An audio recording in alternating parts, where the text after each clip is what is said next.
O navio mais seguro do mundo, chamado de Inafundável. 3 dias depois, afundou no Atlântico. O perigo não vem de fora, nasce dentro. Não foi o gelo, foi a soberba, excesso de confiança, vaidade, ilusões de intocabilidade, 7 avisos ignorados. Um capitão cego pela glória, um presidente sedento por velocidade e manchetes, luxo no topo, miséria nos porões. O iceberg não escolhe classe, arrasa reis e servos na mesma escuridão. O Titanic era o herói que ignorou a própria sombra e foi engolido por ela. O gelo nunca vem do mar, cresce nas rachaduras internas que fingimos não ver. Líderes caem, impérios desmoronam. Até você pode afundar.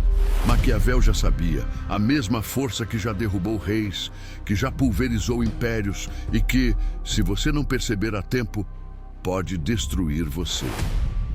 Era abril de 1912, Southampton, Inglaterra. O maior navio já construído pelo homem, um colosso de aço, 270 metros de comprimento, mais alto que qualquer prédio da época. Milhares se aglomeraram para vê-lo partir. Não era apenas uma viagem, era o triunfo da humanidade sobre a natureza. O Titanic não era só luxo, era tecnologia de ponta, compartimentos estanques, fundo duplo, engenharia à prova de falhas. E então, a palavra maldita surgiu. Inafundável. No jogo do poder, essa palavra é proibida. Porque aquilo que não pode cair, quando cai, arrasta tudo com uma violência ainda maior.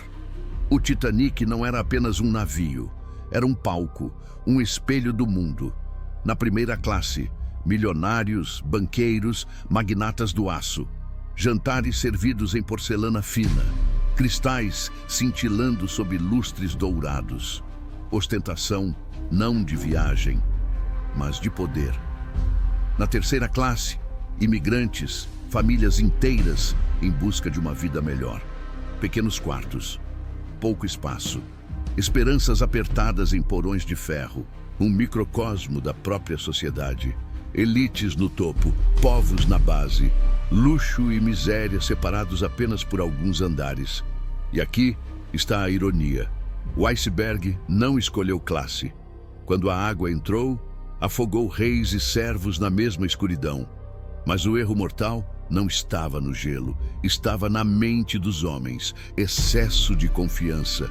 Os engenheiros, os capitães, a própria imprensa. Nada pode acontecer. Essa frase é a mais perigosa do poder. Robert Greene já advertiu. Controle suas emoções. Não confie demais na sorte. No momento em que você acredita ser intocável, seu destino já está selado. 7 avisos de gelo foram enviados. 7 mensagens claras, vindas de outros navios que cortavam o Atlântico. Mas na ponte do Titanic, silêncio.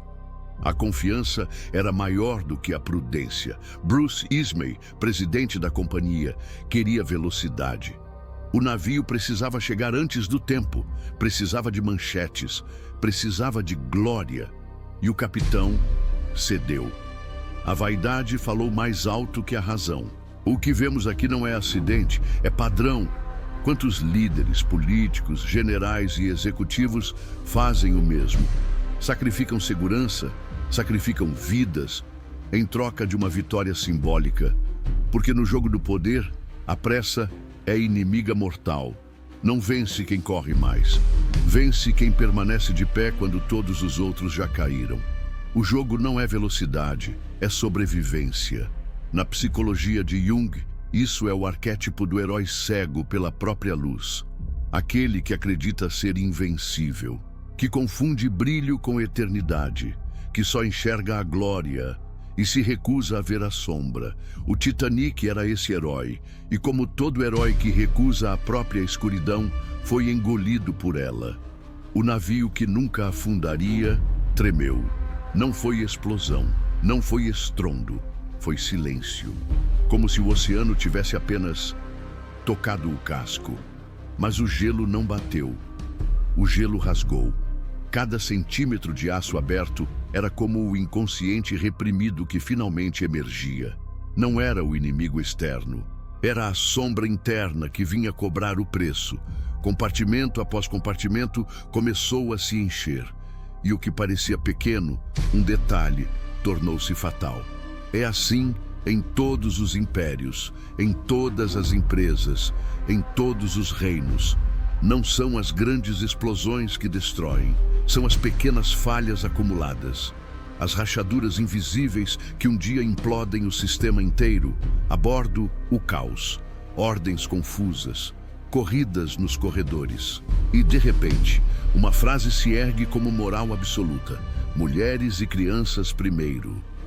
Mas o que parece compaixão é, na verdade, cálculo. É a regra do poder vestida de moral. Preservar o futuro, sacrificar o excesso. Quem decide quem vive e quem morre? Sempre os mesmos. Na terceira classe, portas trancadas. Homens, mulheres, famílias inteiras presas atrás de grades. Enquanto no convés superior, a orquestra já se prepara para tocar. O Titanic não era apenas um navio, era um espelho. E nesse espelho, a sociedade se revelou na sua face mais brutal. Poder em cima, desespero embaixo, sempre foi assim. Sempre será assim. O navio partiu em dois, e aquilo que antes parecia impensável tornou-se inevitável. O convés já não era palco de danças, mas de despedidas. A orquestra tocava, não para salvar, mas para distrair. Morte digna? Não. Última performance de poder. O ato final de uma classe que jamais aceitaria desaparecer em silêncio. Ao redor, o mar era um cemitério gelado. Corpos gritando, depois se calando em minutos. Não foi afogamento, foi congelamento. O oceano mostrou quem realmente governava.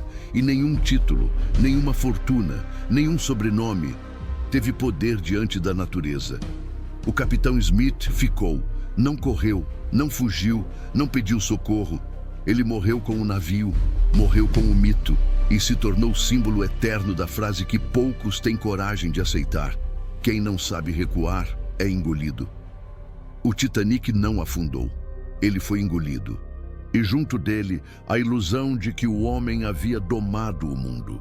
O Titanic não é sobre navios, é sobre nós. Sempre que acreditamos ser inafundáveis, já estamos condenados. A soberba não vem do mar, ela nasce no coração humano. O iceberg nunca vem de fora. Ele cresce nas rachaduras internas que fingimos não ver. E quando finalmente o choque acontece, não é o inimigo que nos destrói. Somos nós mesmos.